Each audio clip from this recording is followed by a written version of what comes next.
सभी को नमस्कार। इस वीडियो में class 9th to 12th economy का जो भी टॉपिक है एनसीईआरटी में दिया हुआ उसको मैं कवर कर रहा हूँ।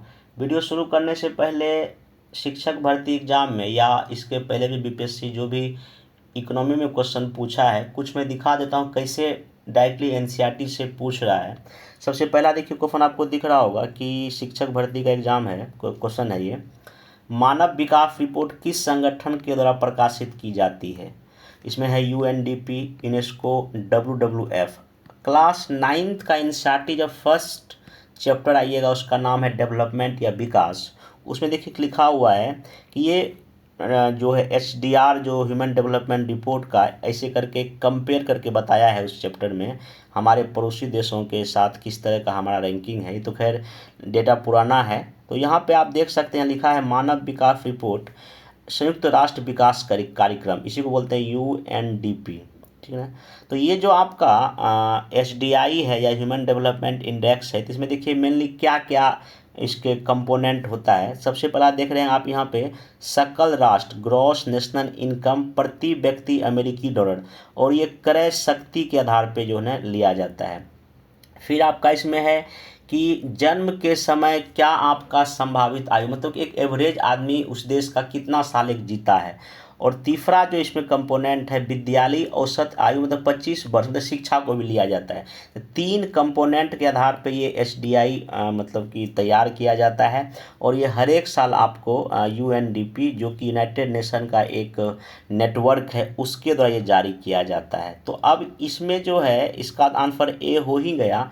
साथ ही साथ कुछ और चीज़ अगर इसमें जानना हो तो ये यूएनओ का एक नेटवर्क है, यूएनडीपी यूएनओ का एक नेटवर्क है। 1965 में इसकी स्थापना हुई। भी हाल ही में इसने एक जेंडर सोशल नॉर्म्स इंडेक्स जारी किया 2023 हाल ही में। ये पूछा जा सकता है कि जेंडर सोशल नॉर्म्स इंडेक्स किसने जारी किया है, यूएनडीपी ने जारी किया है। एक और होता है global gender gap report, global gender gap report जो है 2022 में इंडिया का 135वां रैंक है।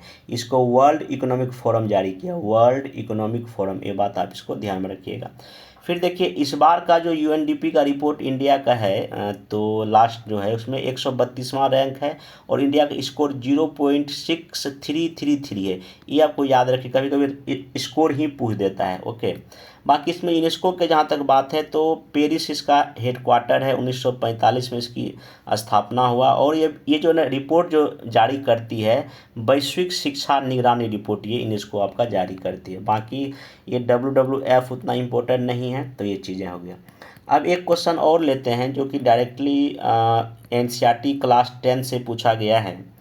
सरकार ने कंज्यूमर प्रोटेक्शन एक्ट कोपड़ा किस साल पारित किया, तो इसका आंसर है सी। अब आइए क्लास 10th का एनसीईआरटी का 5वां चैप्टर है उपभोक्ता करके टॉपिक का नाम है। यहाँ आप देख सकते हैं। देखिए हुआ यूँ कि हमारे देश में आज़ादी के बाद उसके खासकर 1960-70 के दशक में खाद्यान्न पदार्थों में मिलावट की मतलब कि ना चीज़ें देखा गया।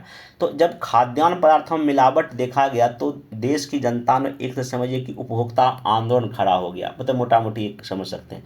तो इस चीज़ को, इस आंदोलन को देखते हुए सरकार ने 1986 में एक उपभोक्ता प्रोटेक्शन एक्ट कानून बना के लाया, ठीक ना, जो कोपड़ा के नाम से फेमस हुआ। आप देख सकते डायरेक्टली क्वेश्चन आपको यहीं पे दिखाई पड़ रहा होगा। अभी क्वेश्चन बीपीएससी भी 68 में यहीं से पूछा है, इसमें कुछ संशोधन हुआ है। देखिए यहाँ पर आपको ये पुराना डेटा दिख रहा होगा। देखिए कोपड़ा के तहत क्या है कि मामले की सुनवाई के लिए 3 स्तरीय जो है ना क्या कहते हैं न्यायिक तंत्र की स्थापना किया गया है। सब फिर नीचे अगर देखा जाए ऐसे करके आप यहाँ देख सकते हैं। सब फिर नीचे आपका है डिस्ट्रिक्ट लेवल पे, ठीक ना, फिर आपका यहाँ है स्टेट लेवल पे, फिर आपका है नेशनल लेवल पे। तो 2021 के पहले डिस्ट्रिक्ट लेवल पे जो मामला सुना जाता था, इसमें आप यहाँ देख सकते हैं कि डिस्ट्रिक्ट लेवल का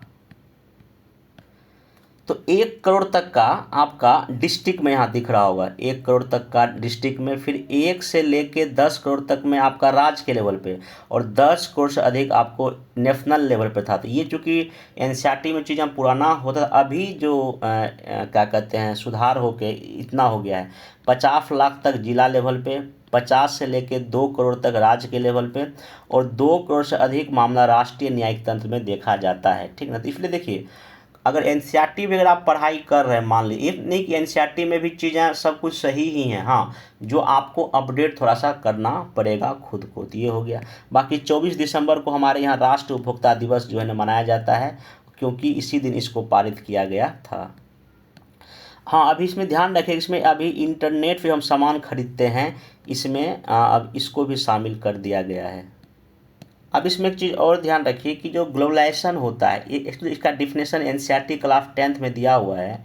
डिफरेंट कंट्री के बीच म्यूचुअल रिलेशन और तीव्र एकीकरण, और ये आर्थिक दृष्टिकोण से, इस चीज़ का आप ध्यान रखिएगा। और इसमें जो एमएनसीज कंपनी है, बहुराष्ट्रीय कंपनी है, जैसे गूगल है, माइक्रोसॉफ्ट है, इसका ब्रांच एक नहीं, दुनिया के कई देशों में इसका काम चल रहा है। ये एमएनसी कंपनी जो है ग्लोबलाइजेशन को बहुत बड़े लेवल पर जो है प्रभावित कर रहा है, और एक बड़ा रोल प्ले कर रहा है वैश्वीकरण को अलग होने में। विभिन्न देशों के बीच अधिक से अधिक वस्तुओं और सर्विस का निवेश भी होता है, और प्रौद्योगिकी का इसमें ट्रांसफ़र देखने को मिलता है, ठीक। ये तो कुछ क्वेश्चन हो गया जो कि पूछा, मैं सारे क्वेश्चन नहीं लिया हूँ। अब आते हैं क्लास 9th में, पहले जो एग्जाम के पॉइंट ऑफ व्यू से इंपॉर्टेंट चीज़ें उसको डिस्कस करूँगा, फिर 10th का, फिर 11th का, फिर करके 12th का। जितना भी लंबा वीडियो होगा आप इसको देख लीजिएगा, अगर इसमें हो तो मैं इसका एक और वीडियो बना दूंगा। तो सबसे पहले देखिए, क्लास 9th के एनसीईआरटी में एक चीज़ यहाँ लिखा हुआ है कि जब आप किसी भी चीज़ का प्रोडक्शन अगर करते हैं, ठीक ना, तो मेनली 4 चीज़ की रिक्वायरमेंट होती है किसी चीज़ को, किसी भी वस्तु या गुड्स या सर्विस जब उत्पादन करते हैं, सबसे पहला चीज़ चाहिए ज़मीन या लैंड, ठीक ना, ये बहुत ज़रूरी है, ठीक ना। और अदर भी कुछ रिसोर्स जैसे कि वाटर हो सकता है, फॉरेस्ट या मिनरल्स हो सकता है। सेकेंड थिंग्स क्या है, लेबर। आपको ये तो श्रम नहीं करेंगे, लगाएंगे, तब तक आप किसी चीज़ का उत्पादन नहीं कर पाएंगे। तीसरा जो है इसमें physical capital. Physical capital that means कि अगर आप मान लीजिए कि टूल्स खरीदेंगे, मशीन खरीदेंगे, बिल्डिंग्स में पैसा लगाएंगे ना, इसको हम बोलते हैं पैसा लगाना। और कैपिटल में भी 2 तरह का होता है, एक होता है फिक्स कैपिटल।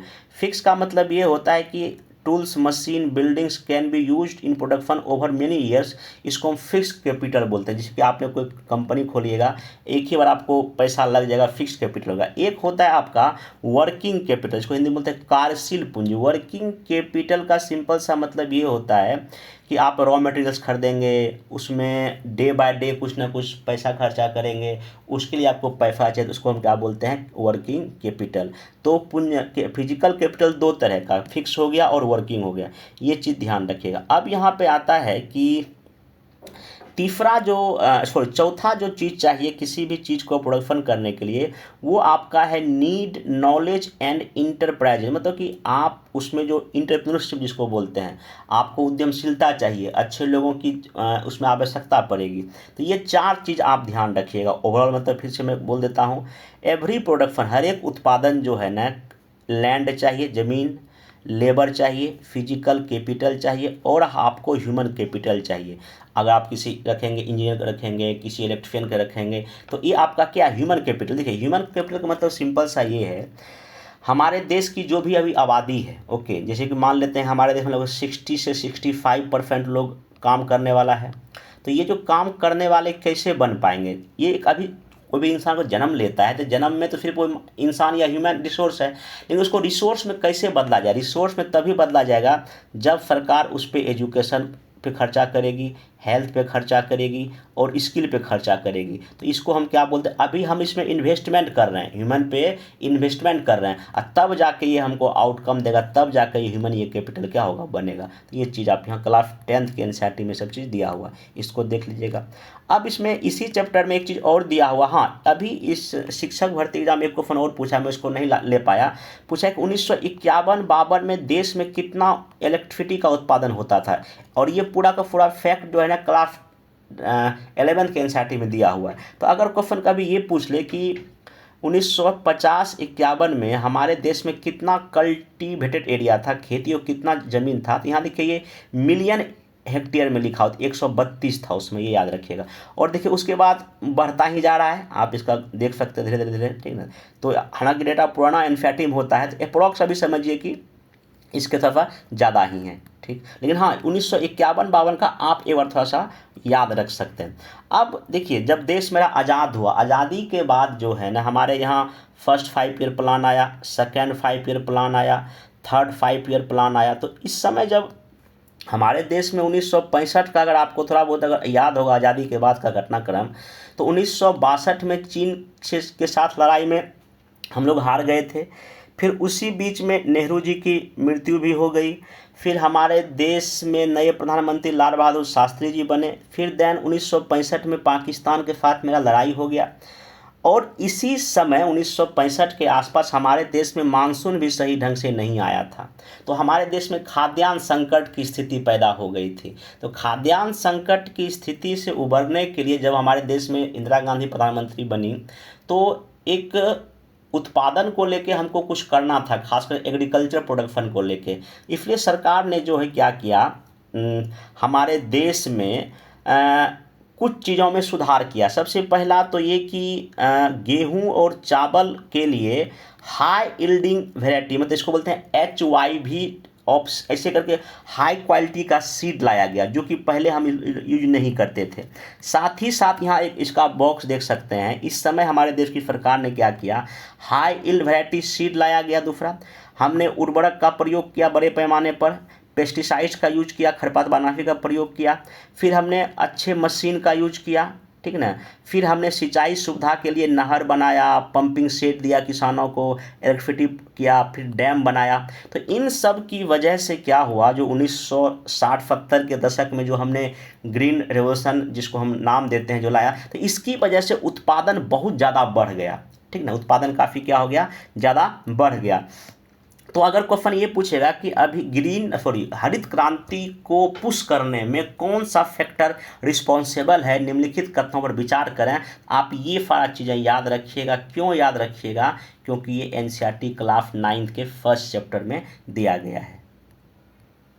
अब जहाँ तक हरित क्रांति की बात है, कुछ फैक्ट आप जान लीजिए कि ग्रीन रेवोल्यूशन जो जहाँ तक टर्म की बात है, तो एक नाम याद रखिएगा आपका, विलियम गॉड ने दिया था, ठीक। फिर अगर फादर ऑफ ग्रीन रेवोल्यूशन कहा जाए तो उसका नाम है आपका नॉर्मन बोरलॉन्ग, ये आप नाम याद रखिएगा, ठीक। उसके बाद अगर हमारे देश की बात किया जाए कौन है, तो उनका नाम है MS स्वामीनाथन। ये ग्रीन रेवोल्यूशन इन इंडिया के फादर आप इसको आप कहा जाता है, ये आप ध्यान रखिएगा। इसके बाद आगे चलते हैं। अगर एग्जैक्ट आपको पूछेगा हरित क्रांति इंडिया में कब स्टार्ट हुआ, तो ये आप डेट याद रख सकते हैं, 1966-67। तीसरा 5 ईयर प्लान इस समय चल रहा था, ओके। जो स्टार्टिंग में जो फर्स्ट फेज का जो हरित क्रांति था, उसमें मेनली पंजाब, हरियाणा और वेस्टर्न उत्तर प्रदेश को फोकस किया गया, और यहीं पे चावल और जो है गेहूं की खेती पे किया गया। फिर 2006 में हमारे देश के राष्ट्रपति उस समय APJ अब्दुल कलाम साहब थे, उन्होंने सजेस्ट किया कि सेकेंड ग्रीन रेवोल्यूशन की अब आवश्यकता देश में हो गई है, जो बाकी छूटे हुए जो एरियाज हैं उस पर फोकस किया जाए।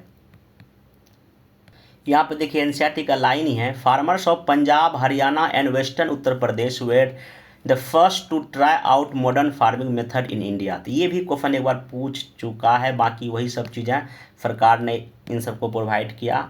तो ये चीज़ अब यहाँ देखिए प्रोडक्शन दिया हुआ है 1965-66 में दाल का देखिए इतना था, गेहूं का इतना था। अब देखिए गेहूं बढ़ रहा है बहुत तेज़ गति से, आप देख सकते हैं, लेकिन देखिए इस पर उतना फोकस नहीं दिया गया, तो उसका इतना तेज़ ग्रोथ नहीं है। तो ये चीज़ आप ध्यान रखिएगा 1965-66। और देखिए 66-67 में हम क्या बोले, एडॉप्ट किया गया ग्रीन रेवोल्यूशन। देखिए कितना बढ़ गया, देखिए 2 गुना से ज़्यादा प्रोडक्शन गेहूं का इस समय देश में हो गया।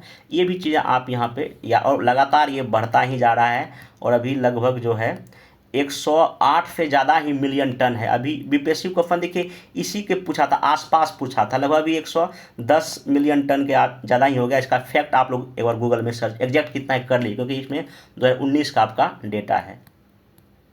जिस तरह से शिक्षक भर्ती एग्जाम में 1950 और 51 को लेकर क्वेश्चन पूछा है, तो देखिए हायर एजुकेशन की अगर बात किया जाए तो नंबर ऑफ कॉलेज 1950-51 में 750 था, जो विश्वविद्यालय 30 था।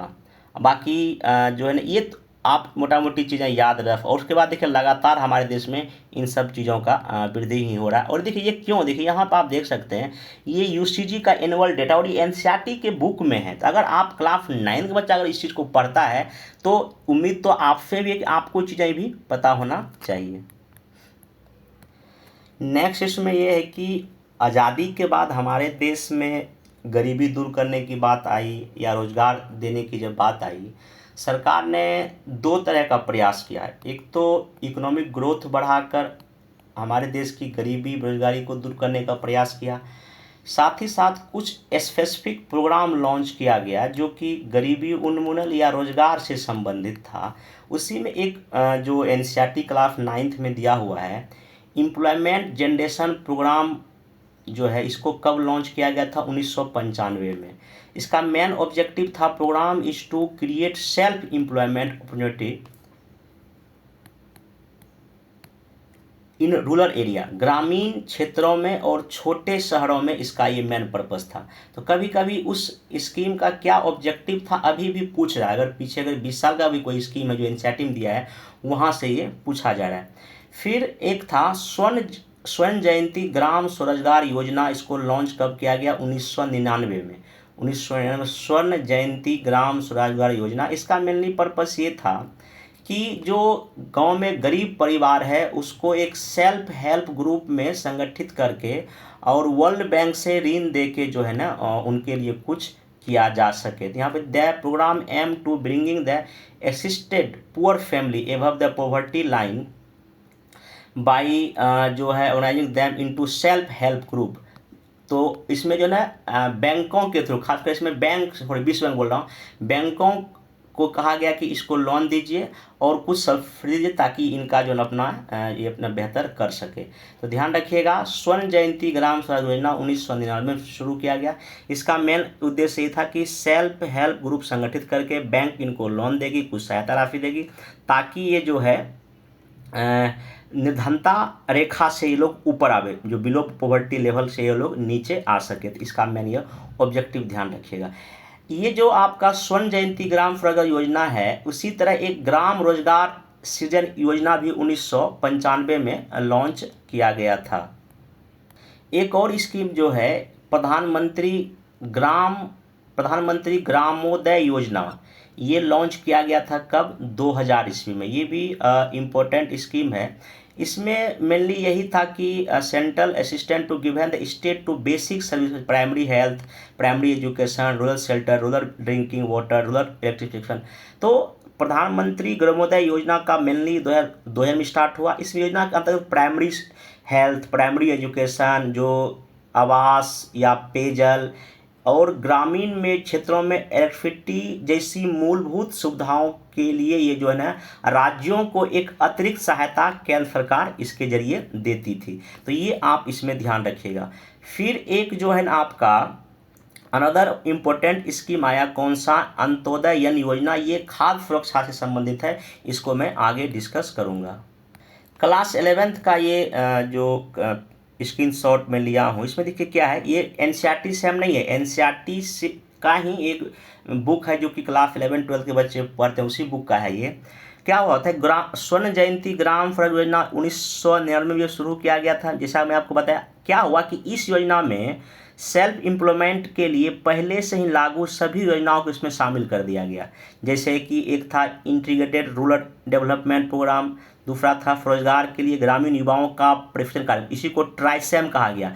और इस बार शिक्षक भर्ती एग्जाम में यही क्वेश्चन पूछा है। ट्राइसेम किसके लिए? ग्रामीण विकास के लिए, आप यहाँ देख सकते हैं। इन योजना के अंतर्गत गाँवों में भी भारी संख्या में छोटे छोटे इंडस्ट्री की स्थापना की जाती थी। इन छोटे उद्यम को व्यक्तिगत रूप से तथा सामूहिक रूप से सेल्फ हेल्प ग्रुप के आधार पर संगठित किया जाता था। फिर 2011-12 में आपका जो स्वर्ण जयंती ग्राम स्वरोजगार को राष्ट्रीय ग्रामीण जीविका मिशन में इसको बदल दिया गया। फिर इसका नाम दीनदयाल उपाध्याय अंत्योदय योजना रखा गया है। तो क्यों नहीं क्वेश्चन पूछेगा? आप देखिए ये सब एक दूसरे से लिंकेज है। 1999 में हुआ, फिर सारे कार्यक्रम को एक में मिला दिया गया, फिर ये हो गया, फिर ये हो गया। तो ऐसे इसको ध्यान में आप रख सकते हैं। और ध्यान रखिए, जो नेशनल रूरल लाइवलीहुड मिशन है, इस योजना को आजीविका मिशन भी कहा जाता है। पहले चरण में 2012-13 के 150 जिलों में इसको लागू किया गया।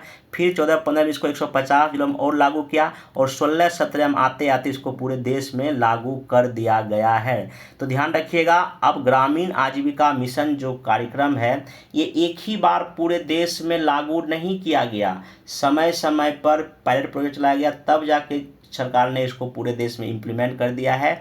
और एक चीज़ ध्यान रखिएगा कि अभी जो इसका नाम बदल कर क्या कर दिया गया, दीनदयाल अंत्योदय योजना। तो अब यहाँ से कुछ भी क्वेश्चन पूछे तो आपको जवाब आप आराम से इसको दे सकते हैं। और ध्यान रखिएगा, ये ग्रामीण विकास मंत्रालय इस कार्यक्रम को जो नोडल एजेंसी है। अब खाद्य सुरक्षा के तहत कुछ और चीज़ें जो जानना है, एक होता है कॉन्सेप्ट बफर स्टॉक का। आप लोग को पता होगा कि सरकार जो है, जो खाद्यान्न को खरीद कर बफर स्टॉक करती है और फिर वो पीडीएस के थ्रू लोगों तक पहुंचती है। तो सरकार जो एक जो निगम बनाई है, उसका नाम है फूड कॉरपोरेशन ऑफ इंडिया, इसका शॉर्ट में एफसीआई बोलते हैं। एफसीआई खरीदती है गेहूं, चावल या जो भी चीज़ें हैं स्टेट से, और फिर जो है ना ये पीडीएस के थ्रू लोगों को जो है ना पहुंचा देती है। तो अब ये जो एफसीआई की स्थापना कब हुई, एग्जाम में कई बार पूछा है, तो डेट याद रखिएगा, 14 जनवरी 1965 को एफसीआई की स्थापना हुआ है। और एफसीआई जो भी अनाज खरीदती है, सरकार जो घोषित करती है मिनिमम सपोर्ट प्राइस, तो उसी पर ये खरीदती है। और ये जो एमएसपी सरकार घोषित करती है हर एक साल बिफोर द खेती लगने से पहले, हर एक सीजन रबी फसल हो या खरीफ फसल हो, उसके लगने से पहले सरकार जो है ना एमएसपी जो आपका घोषित कर देती है। मिनिमम सपोर्ट प्राइस अलग अलग फसलों का कितना होगा, सबसे पहले सरकार को जो सिफारिश करती है उस जो है ना कमीशन का नाम याद रखिए, commission for agriculture cost and price, CACP पहले सिफारिश करती है। फिर इस सिफारिश पर जो अंतिम मुहर कौन लगाती है, आर्थिक मामले के जो कैबिनेट मंत्री का समूह है वो।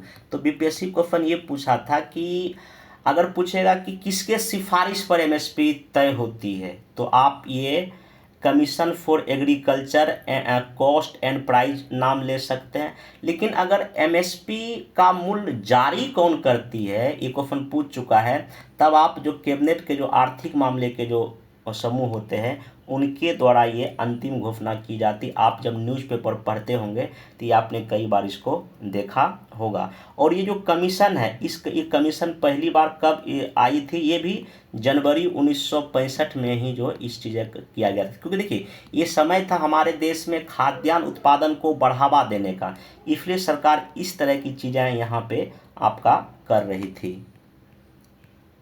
अब नेक्स्ट आता है पब्लिक डिस्ट्रीब्यूशन सिस्टम, ये भी क्लास 9 के एनसीईआरटी में है। Food produced by FCI procured by FCI distributed through government regulated ration shop among poor section of the society, this called the public PDS को कहा गया। और ये जो है ना पीडीएस सिस्टम जो है ना आज़ादी के बाद से इसको लॉन्च किया गया है। और ये भी हमको लगता है कि लगभग हर एक जो जितना भी गांव है सब में ये आपका पीडीएस राशन की दुकान है, जहां पे सस्ते दामों में जो है ना राष्ट्रीय खाद्य सुरक्षा अधिनियम के तहत जो है ना आपको अनाज मिलती है। तो अब यहाँ पे चलते हैं कुछ चीज़ें जो पीडीएस का किस तरह से आगे ये बढ़ा है उसके बारे में कुछ जान लेते हैं। आप ये क्लास 9 के मैं एनसीईआरटी का ही लिया हूँ, आप इसमें देख सकते हैं। सबसे पहले यहाँ पे 1992 तक इसका नाम पब्लिक पीडीएस स्कीम का नाम था, ठीक ना। और ये यूनिवर्सल था, ये सबके लिए था। बाकी ये रेट उतना भी आपको याद नहीं रखना है, उसमें एक गेहूँ और ये सॉरी हाँ ये गेहूँ और ये चावल है, ठीक ना। इशू प्राइस जो होता था पर जो है ना आपका केजी। फिर जो है ना क्या हुआ, ये जब 1992 में देखा गया कि अभी भी हमारे देश के कई सारे ऐसे सेक्शन हैं जो कि राशन के पहुंच से बाहर हैं, तो सरकार ने फिर क्या किया, ऐसे बैकवर्ड ब्लॉक को फिर से सेलेक्ट किया। अब इसका नाम रख दिया गया रीमैप्ड पीडीएस, आरपीडीएस। इसका फुल फॉर्म पूछ सकता है, इसका फुल फॉर्म है रीमैप्ड, इसको ध्यान रखिएगा, पीडीएस। ये 1992 में इसको, जून 1992 में इसको लागू किया गया, ठीक ना, ये ध्यान रखिएगा। फिर जो है यहाँ पे हाँ, इसमें वही कि जो बहुत ही जो पुअर फैमिली है या जहाँ तक जो रिमोट एरिया है वहाँ के लोगों को ये चीज़ें यहाँ पे किया गया। आगे फिर जाके सरकार ने देखा 1997 के आसपास कि अभी भी कुछ ऐसा जो एरियाज है जो कि जहाँ तक पीडीएस जो राशन की दुकान नहीं पहुँच पा रही है, तब सरकार ने क्या किया, टारगेटेड पीडीएफ मतलब टारगेटेड पब्लिक डिस्ट्रीब्यूशन सिस्टम जो है ना यहाँ लाया। 1997 में इसको जो है ना जो सरकार ने इसको लॉन्च किया था जून में। अब इसमें क्या था कि सरकार ने क्या किया, दो चीज़ों में बांट दिया। एक तो जो बिलो पॉवर्टी लेवल थे और एक जो एभव पॉवर्टी लेवल थे, ठीक ना। इन दो कैटेगरी में बांट के, और जो बिलो पॉवर्टी लेवल थे उनको कम प्राइस पे जो है ना अनाज देने का प्लान किया गया।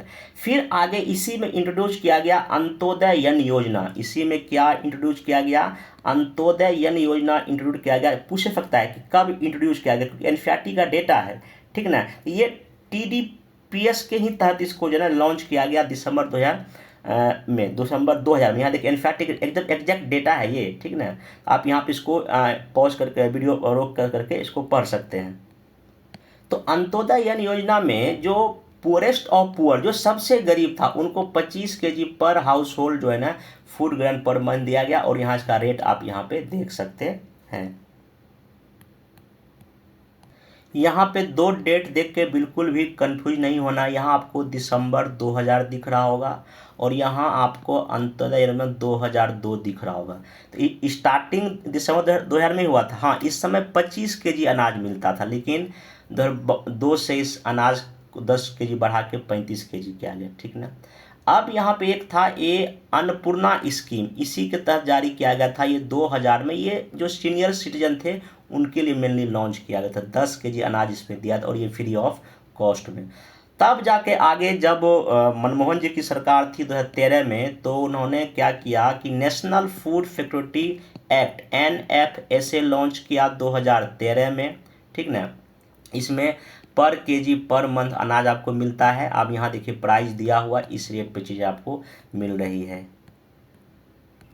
भारत में कृषि में टेक्नोलॉजी का किस तरह से यूज हो, खास करके ग्रामीण क्षेत्रों में, कुछ तकनीकी संस्थाएं बीपीएससी बार बार क्वेश्चन पूछता है। उसमें एक का नाम है कपाट। सिंपल पूछता है कि कपाट क्या है, तो ये कपाट आपका सिंपल, इसका जो फुल फॉर्म अगर देखिएगा, council for advancement of peoples action and rural technology. तो ग्रामीण क्षेत्रों में जो है ग्रामीण विकास के लिए इसमें प्राइवेट भागीदारी करके जो है ना आपका ग्रामीणों का विकास करना, वहाँ के लोगों में डेवलपमेंट करना, ये कपाट का मेनली काम है। और इस जो ने 1 सितंबर कपाट का जो गठन हुआ है, मतलब इसको लॉन्च कब किया गया, 1 सितंबर 1986 को इसको लॉन्च किया गया। ये भी क्वेश्चन एक बार बीपीएससी इसका पूछ चुका है। इसका मुख्यालय आपका कहाँ है, नई दिल्ली में। एक बार आपसे पूछा था नाफेड जो है क्वेश्चन था NFED। नाफेड का फुल फॉर्म है national agriculture cooperative marketing federation of India limited. इसकी स्थापना आपका 2 अक्टूबर 1958 में हुआ, डेट याद रख सकते हैं। इसमें सिंपल ये है कि एक सहकारी संस्था की तरह काम करता है, जिसका मेन पर्पस ये कि कृषि या जो भी उपज हुआ उसका मार्केटिंग भंडारण करना। इसके अलावा ये कुछ कृषि उपकरण भी जो है ना उसका भी खरीद बिक्री या उसका आयात निर्यात करने का ये काम करता है। एक जो क्वेश्चन शायद 65 या 66 में हमको याद नहीं है, एक एपीडा करके पूछा था, एपीडा, एपीडा का फुल फॉर्म शायद पूछा था। इसका फुल फॉर्म है agriculture and processed food development authority. ये जो आया कब, 1986 में आया है, ठीक ना, ये ध्यान रखिएगा। इसका मेनली पर्पस है कि नए बाज़ारों की खोज करना, ताकि कैसे हमारे देश के कृषि उत्पादों का निर्यात किया जा सके, ठीक ना। हाँ, ये भी पूछ चुका है, ट्राइफेड का संबंध किससे है, ट्राइफेड। तो ट्राइफेड जो आपका, इसका फुल फॉर्म देखिएगा तो tribal cooperative marketing development federation of India limited है। ये 1987 में बना है। इसका मेनली है कि जनजातियों की जो उपज जो करता है उसको उचित मूल्य दिलाना और व्यापारियों के शोषण से बचाना, इसका जो है ना मेनली काम है। ये जितना भी मैं बताया आपको नाफेड के बारे में, एपीडा के बारे में, ट्राइफेड के बारे में, ये सब क्वेश्चन बीपीएससी पूछ चुका है। अब देखिए, हमारे देश की अर्थव्यवस्था में दो तरह का सेक्टर है। एक को, इसको इंग्लिश में हम बोलते हैं ऑर्गेनाइज सेक्टर, मतलब जहाँ ऑर्गेनाइज वो है जहाँ पे निश्चित उसका काम करने का वर्क प्लेस है, रोजगार की अवधि निश्चित है, वहाँ पे लोगों के पास निश्चित काम होता है, वो कहीं ना कहीं पंजीकृत सेक्टर में होते हैं, सरकारी नियमों का पालन करते हैं, यहाँ सैलरी फिक्स है, ठीक है, जैसे कारखाना एक्ट के तहत जो भी कंपनी है या ये सब है, इसको हम बोलते हैं संगठित क्षेत्र। हमारे देश में दिक्कत ये है कि असंगठित क्षेत्र या अनऑर्गेनाइज्ड सेक्टर ज़्यादा है, जैसे कि जो कि कहीं ना कहीं सरकारी नियंत्रण से बाहर है, यहाँ फिक्स सैलरी नहीं है, काम के घंटे फिक्स नहीं है, कई नियमों का पालन नहीं करते, इसको हम क्या बोलते हैं, असंगठित क्षेत्र। लगभग 90% लोग जो है ना इसी एरिया में काम कर रहे हैं। तो ये अगर कभी पूछेगा कि इसकी क्या विशेषता, आप इसको ध्यान में रखिएगा। बाकी ग्लोबलाइजेशन का चीज़ें मैं बता ही दिया।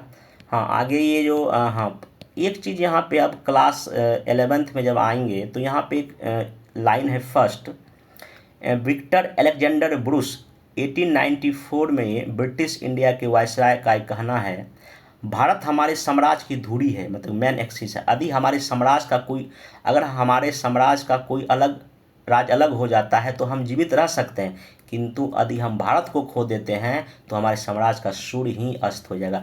अब देखिए, यही स्टेटमेंट अगर पूछ देगा बीपीएससी किसने कहा है, और ये एनसीईआरटी का है, क्लास 11th एनसीईआरटी जब खोलिएगा ना, पहला पेज में यही है, तो क्यों नहीं पूछेगा। अगर एग्जामिनर अगर उस बुक से क्वेश्चन फेट करेगा तो हमको तो यही क्वेश्चन फेट कर देगा, और बहुत लोग का यहाँ पर ध्यान नहीं जाएगा, भैया पता नहीं क्वेश्चन स्टेटमेंट कहाँ से पूछ दिए। स्टेटमेंट भी आपके आसपास के बुक से ही, हाँ, ये अलग बात है कि हम लोग के वहाँ ध्यान नहीं जाता है।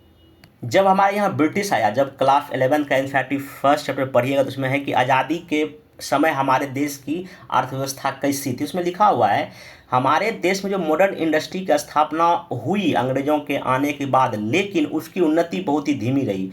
आरंभ में इसका विकास केवल सूती कॉटन कपड़ा में और पटसन उद्योगों को देखने को मिला। सूती कपड़ा प्रायः भारतीय उद्यमों द्वारा ही लगाई गई थी। ये देश पश्चिमी क्षेत्र जैसे कि महाराष्ट्र, गुजरात में ही अवस्थित थे। पटसन उद्योग की स्थापना फिर विदेशियों को जाता है, विदेशियों को दिया जा सकता है। यह उद्योग केवल बंगाल तक ही उस समय सीमित थी। हाँ, लेकिन 20वीं शताब्दी के आरंभ वर्षों में लोहा और इस्पात का भी आरंभ हो गया। टाटा, आपको टिस्को 1907 में जो यहाँ पे ये शुरू हुआ था। ये चीज़ें स्टार्टिंग में आपका अच्छे ध्यान सकते हैं। एक और देखिए फैक्ट यहाँ पे बहुत इंपॉर्टेंट फैक्ट है, उस समय हमारे देश में जो आज़ादी के समय जो लिटरेसी रेट था 16% कुछ था, मतलब कि अगर जो सिर्फ अगर जहाँ पूछेगा 16 फतह तो आप 16 डालिएगा, उसमें भी महिलाओं की साक्षरता दर मात्र 7%। और ये क्लास 11 के एनसीईआरटी का डेटा है, इसलिए आपको ये याद रखना थोड़ा सा जरूरी है। फिर उसी तरह यहाँ पर देखिए लिखा हुआ है कि आज हमारे यहाँ भले ही शिशु मृत्यु दर 33,000, इतना पुराना डेटा हो गया, लेकिन उस समय जो आज़ादी के समय 218 था। आज़ादी के समय देखिए कितना, वो याद रखिएगा। और आज़ादी के समय हमारे देश के लोग मात्र 32 साल एवरेज जीते थे, कितना साल। ये चीज़ भी आप इसको थोड़ा सा ध्यान रखें, चीज़ें बेहतर होगा। आगे हम लोग इसमें एक चीज़ और फैक्ट आपको दिखाने का कोशिश करते हैं जो कि पीछे कहीं छूट गया है। ये देखिए, क्योंकि शिक्षक भर्ती एग्जाम में कितना उत्पादन होता था 1950-51 में बिजली का, वो पूछ चुका। यहाँ देखिए लिखा हुआ है 1951, 1951। और देखिए एनसीईआरटी का डेटा है ना, ये क्लास 11 के एनसीईआरटी का डेटा मैं लिया हूँ। अब इसको तो छोड़ दीजिए, अभी उस समय का आप मैंने ध्यान रखिए। देखिए पर कैपिटा इनकम वास्तविक पर कितना था, 7,651 रुपया था, ठीक, 51 में। फिर आप देखिए आपका शिशु मृत्यु दर यहाँ पे दिया, और ये देखिए जीवन पर एग्जैक्ट याद रखिए, देखिए 37.2 और महिला का इतना था। और साक्षरता दर आप यहाँ देख सकते हैं 16.67 था, वहाँ 16 था मोटा मोटी, लेकिन यहाँ पर अगर आपको डेसिमल अगर पूछेगा तो आप इसको ये याद रख सकते हैं। अगर जीडीपी पे अलग अलग का देखिए, कृषि का भागीदारी 1950-51 कितना था, 59% था। अभी 90-91 में था इतना प्रतिशत। उद्योग का कितना था, 13 था, और ये 90-91 इतना हो गया। और सर्विस का 28 था, और अभी इसको बढ़ गया, अभी फिर 60 हो गया। तो ये आप उस समय का डेटा याद रखिए, मैं अभी लेटेस्ट नहीं बता रहा हूँ आप, ये इसका, क्योंकि ये इस तरह की चीज़ें आपसे एग्जाम में पूछा जा रहा है। आज़ादी के बाद हमारे देश में जो पहला औद्योगिक नीति 1948 में आया था, लेकिन फिर जब द्वितीय पंचवर्षीय योजना शुरू किया गया तो औद्योगिक नीति 1956 लॉन्च किया गया, जो कि भारी उद्योगों पर नियंत्रण रखने के सरकार के लक्ष्य के अनुसार यह नीति अंगीकार किया गया था। इस प्रस्ताव को सेकेंड 5 ईयर योजना का मेनली आधार बनाया गया था। ये आप चीज़ ध्यान रखिएगा 1956 का। आगे इसमें चलते हैं कि द्वितीय योजना में ही समाज के समाजवादी स्वरूप का आधार तैयार करने का प्रयास किया, मतलब कि सोशलिस्ट हम प्रोग्रेस करेंगे। इस प्रस्ताव के अनुसार उद्योगों को 3 भागों में बांटा। क्वेश्चन पूछा सकते हैं 1956 में जो नीति आया उसमें उद्योग कितने भाग में बांटा गया था, 3 वर्गों में। पहले वर्ग में वो इंडस्ट्री शामिल थे जो सरकार पर अधिकार या सरकार उसके मालिक थे, दूसरे जहां निजी मालिक थे, तीसरे सार्वजनिक से जहां मिलकर काम कर, परंतु जिनमें से नई इकाइयां शुरू करने की एकमात्र जिम्मेदारी राज्य या सरकार की होती थी, ठीक ना। वही तीसरा मतलब एक था जहाँ पे निजी क्षेत्र के अंतर्गत था। तो यहाँ करते तीनों में, प्राइवेट, सरकारी और दोनों मिल के काम करते थे। एक और हमारे देश में जो लघु उद्योग जो है 1955 में ग्राम तथा लघु उद्योग समिति, जिसे करवे समिति भी कहा जाता था, ने इस बात की संभावना पर विचार किया कि ग्राम विकास को प्रोत्साहित करने के लघु उद्योग की बहुत ही ज़रूरत है। तो उसी समय जो ये चीज़ें लघु उद्योग का भी ना चीज़ें हमारे देश में हो गया। 1950 में लघु उद्योग इकाई उसे कहा जाता था जो 5 लाख रुपये अधिकतम निवेश की होती थी। अब तो चीज़ें इसमें बदल गया है बहुत कुछ। एक चीज़ और, आज़ादी के पहले आप ध्यान रखिएगा 1990 का जो हम लोग नई आर्थिक नीति को एडॉप्ट किया, उसके पहले हमारे देश की अर्थव्यवस्था क्या थी, क्लोज थी। यूपीएससी ने क्वेश्चन पूछा कि 1950 से लेके 1991 तक हमारे देश की अर्थव्यवस्था मुख्यतः थी खुली या बंद, इनमें से दोनों कोई नहीं, तो क्लोज था। तो यहाँ देखिए लिखा गया है कि भारत द्वारा अपनाई गई औद्योगिक नीति, जब 1991 में हमने नई आर्थिक नीति को अडॉप्ट किया, तो व्यापार नीति से क्या था, इसमें प्रथम 7 पंचवर्षीय योजना में व्यापार की विशेषता मेनली जो है ना अंतर्मुखी का मतलब ये है कि इस नीति को हम लोग आयात प्रतिस्थापन कहते हैं। इस नीति का मेनली उद्देश्य ये था, आयात के बदले किसी चीज़ को हम इंपोर्ट करने के बदले उसको हम घरेलू उत्पादन से ही पूर्ति करेंगे, ठीक ना। इसलिए हम उतना आयात पर उतना फोकस नहीं करते थे। इस नीति को कहा गया आयात प्रतिस्थापन। ये कब तक चला, 7 पंचवर्षीय योजना के पहले। उसके बाद जब हम नई आर्थिक नीति 8वीं शुरू किया तब हमने इस चीज़ों को ख़त्म को पूछा सकता है कि पहले क्या था। देखो पूछा कुछ भी जा सकता है, बस आपको याद रहना चाहिए। अब जो भी हमारे देश में 5 ईयर प्लान हुआ है, थोड़ा सा उसके बारे में शॉर्ट में मैं डिस्कस कर, क्योंकि यहाँ से भी क्वेश्चन काफ़ी ज़्यादा आता है। देखिए पहली बात, तो अगर इसका हिस्ट्री में जाइएगा, एम विश्वेश्वरैया जी को फादर ऑफ इंडियन प्लानिंग कहा जाता है। उन्होंने एक किताब लिखा था प्लान इकोनॉमी फॉर इंडिया, 1934 में क्वेश्चन पूछ चुका। फिर 1938 में इंडियन नेशनल कांग्रेस ने, उस समय कांग्रेस के अध्यक्ष सुभाष चंद्र बोस थे, तो इन्होंने ही क्या किया था, national planning committee Jawaharlal Nehru की अध्यक्षता में बनाया था। बहुत ही इंपॉर्टेंट क्वेश्चन हो गया। आगे एक बॉम्बे प्लान आया था 1944 में, इसमें 8 उद्योगपति हमारे देश के थे जिन्होंने आगे कैसा प्लान हमारे देश के विकास का होना चाहिए इसके बारे में इन्होंने चर्चा किया था। फिर एक जो इम्पोर्टेंट चीज़ें आप जानना चाहिए, 1944 में श्रीमन नारायण ने गांधीयन प्लान दिया था। फिर एम.एन. रॉय ने पीपल्स प्लान, जन जो है योजना, अप्रैल 1945 में, सब कुछ एग्जाम में पूछ चुका है। फिर जनवरी 1950 में जयप्रकाश नारायण पब्लिश किए सर्वोदय प्लान, ओके। फिर प्लानिंग कमीशन बना 15 मार्च 1950 को। देन फिर नेशनल डेवलपमेंट काउंसिल बना कि जो एक सर्वोच्च एक संस्था थी जो किसी भी स्कीम को, प्लान को एग्जीक्यूट करने का, और इसकी स्थापना 6 अगस्त 1992 को हुई। देन फिर इसमें देखिए क्वेश्चन एक बार पूछ चुका है, जो आपका जो राष्ट्रीय विकास परिषद क्या था, ये दोनों जो था, चाहे योजना आयोग हो या राष्ट्रीय विकास परिषद हो, ये extra constitutional and non स्टेटरी body था, मतलब इसका संविधान में कहीं कोई जिक्र नहीं किया गया था, एक सिंपल प्रस्ताव करके इसको पास किया गया था। बाकी इसका फंक्शन क्या है, जैसे कि प्लानिंग कमीशन क्या करता था, रिसोर्स को असेसमेंट करता था, 5 ईयर को फॉर्मुलेट करता था, हमारी क्या प्राथमिकता को डिटरमाइन करता था, और भी जो मशीनरी है या जो चीज़ें, उसको इसका मेनली काम था। फिर देखिए राष्ट्रीय विकास परिषद ये बार एग्जाम में पूछा था, ये क्या था, हाईएस्ट डिसीजन मेकिंग अथॉरिटी था, बस ये ध्यान रखिए किसी प्लानिंग को लेकर। बाकी एनसीडी का जो चेयरमैन कौन, प्रधानमंत्री होते थे, योजना आयोग के भी होते थे। अब आइए देखिए 5 ईयर प्लान में आपको क्या जानना है। देखिए 5 ईयर प्लान में तो एग्जाम में तो पहली बात तो कब कौन सा प्लान आया है, तो पहला जो है 1951-56 में। बाकी देखिए कितना ग्रोथ रेट है ये आपको इतना याद नहीं रह पाएगा, लेकिन हाँ ये किस मॉडल पर आया था, ये हेराल्ड डोमल मॉडल पर आधारित था, और मेनली इसमें फोकस क्या था आपका, एग्रीकल्चर पे। सेकेंड देखिए 56 से 61 के बीच में आया, ये महाल बोनिस प्लान पे था, और इसमें रैपिड इंडस्ट्रियल डेवलपमेंट की बात किया गया और भारी उद्योग की स्थापना की गई थी। थर्ड 5 ईयर प्लान देखिए 1961-66 में आया, और इसमें सेल्फ रिलायंट मतलब और सेल्फ जनरेटिंग इकोनॉमी की गई, और गॉडगिल प्लान के अकॉर्डिंग ये चीज़ें था। और इसी समय देखिए चाइनीज लड़ाई हो गया, फिर पाकिस्तान का हो गया, और इसी समय हमारे देश में बहुत बड़े लेवल पर सूखा भी पड़ गया, जैसा मैंने आपको जिक्र किया। चौथा 5 ईयर प्लान देखिए 1969 से लेकर 74 तक, इसमें जो है ये भी गॉडगिल फार्मूला पर ही आधारित था, और यहाँ पे फैमिली प्लानिंग पर थोड़ा सा फोकस किया गया था। नेक्स्ट चलते हैं, हाँ ये क्या हुआ था 1971 में जो बांग्लादेश को आज़ाद कराने के में भारत की जो भूमिका रही थी, इंडो जो पाक वार हुआ था, उसकी वजह से ये प्लान उतना सक्सेसफुल नहीं, देखिए टारगेट इतना था और लक्ष्य मात्र इतना हुआ। 5 ईयर देखिए 1974 से लेकर 89 तक में था, इसको कहा गया इन्वेस्टमेंट मॉडल, ठीक ना। और यहाँ मेनली क्या था, गरीबी हटाओ, रिमूवल पॉवर्टी इसका मेन पर्पस था। ध्यान छठे प्लान का भी कहीं ना कहीं गरीबी हटाने का ही इसका ऑब्जेक्टिव था। सातवां देखिए कब आया, 85 से लेकर 90 के बीच में आया। और आठवां देखिए यही इसी में आपका न्यू इकोनॉमी पॉलिसी आया था, ये रॉ मनमोहन प्लान था। 8वें 5 ईयर प्लान का समय काल 92 से 97 है, और यहाँ देखिए लिख रहा है PN नरसिम्हा राव देश के प्रधानमंत्री थे, ध्यान रखिएगा। फिर 9th 5 ईयर आया 97 से 2000 के बीच में, फिर 10वां आया 2000 से लेकर 2007 के बीच में, 11वां आया 2007 से लेकर 2012 के बीच में, और 12th 5 ईयर प्लान 2012 से लेकर 17 के बीच में आया। और ध्यान रखिएगा जो 12वें पंचवर्षीय योजना का जो मेन जो थीम ये था, faster more inclusive and sustainable development. Okay, ये चीज़ें आप यहाँ पे ध्यान रखिएगा। कुछ चीज़ें और 1978 से लेके 80 के बीच में जब जनता पार्टी की सरकार थी, एक आया था रोलिंग प्लान, वो ध्यान रखिएगा। बाकी 1990 से लेके 1992 तक कोई 5 ईयर प्लान नहीं चला था, इसको ईयर प्लान या वार्षिक योजना भी कहा गया। इसी तरह से एक और 3 वर्षीय योजना 1966 से लेकर 1969 के बीच ये पूछता है रोलिंग प्लान, ठीक है ना, ध्यान रखिएगा।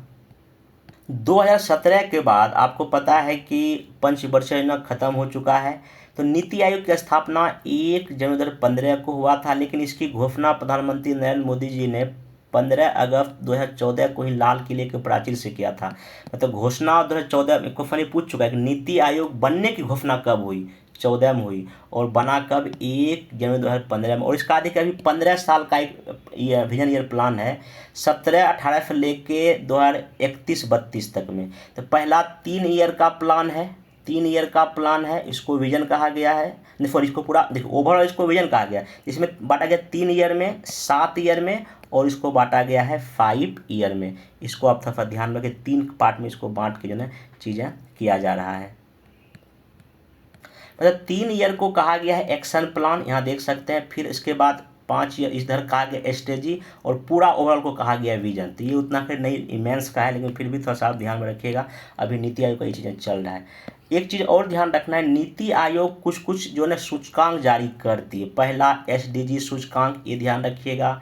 मल्टीपल पॉवर्टी इंडेक्स UNDP और नीति आयोग मिलकर जारी करती है। स्कूल एजुकेशन क्वालिटी इंडेक्स जारी करती है। स्टेट हेल्थ इंडेक्स जारी करती है। इंडिया इनोवेशन इंडेक्स जारी करती है, और कंपोजिट वाटर मैनेजमेंट इंडेक्स भी जारी करती है। स्टेटमेंट बेस्ड क्वेश्चन पूछेगा नीति आयोग क्या जारी करती है, वहाँ से क्वेश्चन। बाकी लेटेस्ट कितना क्या रैंकिंग है, मैं जब करंट अफेयर पढ़ाऊंगा वहाँ मैं डिस्कस करूँगी। एक ही वीडियो में सब कुछ डिस्कस करके बहुत लंबा वीडियो हो जाएगा। एक चीज़ और, हमारे देश में नई आर्थिक नीति जो हमने एडॉप्ट क्यों किया? एक बड़ा आर्थिक संकट था। जो कुछ फैक्ट याद रखना ये है कि 1991 में हमारे देश के पास पेट्रोलियम आदि आवश्यक वस्तुओं की इंपोर्ट के लिए समान रूप से जो विदेशी मुद्रा भंडार होता है 15 दिन के लिए आवश्यक आयात भुगतान करने योग्य भी नहीं बचा था।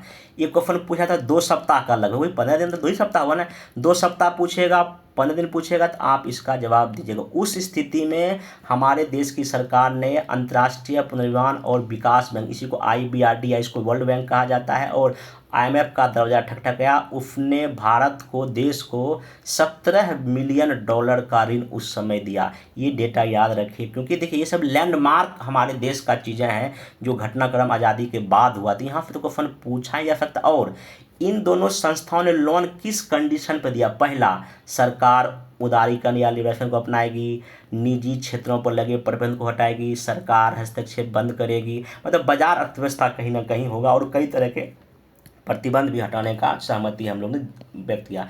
अब इसके बाद हमारे देश में कई तरह के सुधार के जो है नीतियां आई, जैसे कि पहला यही कि 1991 के बाद आरंभ हुई सुधार नीतियों में पहला अनेक जो बैन पर समाप्त किया, जैसे एल्कोहल, सिगरेट, जोखिम भरे रसायनों, औद्योगिक विस्फोटों, इलेक्ट्रॉनिकी, विमानन और औषधि, इन 6 उत्पादों श्रेणी को छोड़कर अन्य सभी उद्योगों को लाइसेंसिंग व्यवस्था समाप्त कर दिया गया। पहले लाइसेंस परमिट कोटा राज था, उसको यहाँ ख़त्म कर दिया गया। अब पब्लिक सेक्टर के लिए 2 ही, मतलब जो सुरक्षित इंडस्ट्री अभी मोटा मोटी अगर कहा जाए, एक तो परमाणु ऊर्जा का उत्पादन है और रेल परिवहन की कुछ गतिविधियां ही जो है ना जो सुरक्षित है सार्वजनिक क्षेत्र में, बाकी सब कुछ जो है ना प्राइवेट सेक्टर में मोटा मोटी चला ही गया है। ठीक, क्लास 11th में कुछ और एक है आपको कुटुंब श्री योजना, ये केरल सरकार का है। महिलाओं की ओर निरंतर सामुदायिक विकास कार्यक्रम बहुत ही चर्चा में रहा है, इसको आप देख लीजिए, कुटुंब श्री केरला का है। एक और आप 2014 में जब प्रधानमंत्री नरेंद्र मोदी बने थे, उस समय अक्टूबर 2014 में उन्होंने, भारत सरकार ने सांसदों के निर्वाचन क्षेत्र में सांसद आदर्श ग्राम योजना की शुरुआत की थी। इस योजना के तहत भारत के सांसदों को एक गांव की पहचान करने और उसको विकसित करने का बात था। फिर सांसद 2016 में एक मॉडल गांव के रूप में गांव का विकास कर सकते हैं, 2019 में 2 और गांव का, तो ऐसे करके ना गांव को गोद देने का इसमें बात था। हालांकि ये स्कीम अभी तक कितना चला इसमें थोड़ा सा वो है, लेकिन फिर भी ये पूछ सकता है कि कब शुरू किया, 2014 में अक्टूबर में ये शुरू जो है किया गया था। बाकी देखिए ग्लोबल वार्मिंग को लेके इसमें कुछ चीज़ें दिया है जो कि क्वेश्चन यहीं पर डायरेक्ट पूछ देता है, तो मैं थोड़ा सा बताने की कोशिश कर। देखिए ग्लोबल वार्मिंग सिंपल सा मतलब ये है कि जो हमारा औसत तापमान पृथ्वी का या समुद्र के वातावरण का बढ़ने से है। ग्लोबल वार्मिंग का जो मेन जिम्मेदार तत्व ये है कि औद्योगिक क्रांति से जो ग्रीन हाउस गैस निकला हुआ है उसके वजह से वायुमंडल में जो है ना इसके वजह से तापमान बढ़ रहा है, और यह मानव द्वारा जो वनों के जलाने से, जीवाश्म ईंधन के जलाने से जो कार्बन डाइऑक्साइड या अन्य जो गैस निकलता है उसकी वजह से है। एटमॉस्फेयर में कार्बन डाइऑक्साइड, मीथेन गैस और दूसरी गैस गर्माहट को सोखने की क्षमता वातावरण के लिए हमारे भूमंडल की सतह को मतलब गर्म कर रहा है, ठीक ना। बाकी इसमें जो है ना आपके जो एग्जाम के लिए जो चीज़ें नहीं कुछ हमको दिखाई पर, हाँ एक ध्यान रखिएगा 1997 में क्योटो प्रोटोकॉल जापान में हुआ था, जो जलवायु परिवर्तन एक संयुक्त राष्ट्र सम्मेलन जिसमें कि ग्लोबल वार्मिंग को कम करने के लिए समझौता, वही आगे जाके पेरिस समझौता और जो अलग अलग जो हर एक साल जो COP26, 27 का मीटिंग हो रहा है उसी के रूप में आगे निकल के आ रहा है। बाकी ओजोन लेयर का जहाँ तक अपक्षय की बात है, तो ओजोन अपक्षय का मतलब क्या है? समताप मंडल में ओजोन की मात्रा कम हो रही है। पहली बात तो यही लाइन पूछा जा सकता है, क्या है इसका मतलब? ओजोन डिप्लेशन की समस्या के कारण समताप मंडल में कौन सा गैस, किसका गैस का उच्च स्तर है? क्लोरीन और ब्रोमीन का उच्च स्तर होना, ये भी पूछा जा सकता है। इन यौगिकों का क्या मूल है? क्लोरोफ्लोरोकार्बन, जिसका प्रयोग रेफ्रिजरेटर, एयर कंडीशन को ठंडा करने वाले पदार्थ या एरोसोल प्रोपेलेंट में या अग्निशामक में प्रयुक्त किया जाने वाले ब्रोमोक्लोरोफार्बन में होता है। तो सोर्स ये दोनों है, क्लोरोफ्लोरोकार्बन और ब्रोमोक्लोरोफार्बन। मेनली करता कौन है? क्लोरीन और ब्रोमीन करता है। ओके, ओजोन अगर लेयर हो जाएगा तो हमारे यहाँ क्या आएगा? अल्ट्रावायलेट किरण आएगा, जिससे पृथ्वी पर सब कुछ निपट जाएगा। ऐसा लगता है कि मनुष्य में कैंसर हो सकता है और फिटोप्लैंक्टन का उत्पादन कम हो सकता है, जलीय जीव भी प्रभावित। अगर क्वेश्चन पूछा जाएगा कि इसके डिप्लेशन से क्या क्या प्रभावित होगा, इंसान, जलीय जीव जंतु सब हो रहा है, ठीक नहीं, ध्यान रखिएगा। बाकी जो है ना CFC यौगिकों और अन्य ओजोन अपक्षय रसायनों के प्रयोग पर रोक लगाना पड़ा, जैसे कि क्या क्या? कार्बन टेट्राक्लोराइड, ट्रीक्लोरोथेन जिन्हें मिथाइल क्लोरोफॉर्म भी कहते हैं, और ब्रोमाइन यौगिक जिन्हें तत्व हेलोन भी, सब पर अभी यूज कम किए ताकि ब्रोमीन क्लोरीन ना निकलेगा, ठीक, ये ध्यान रखिएगा।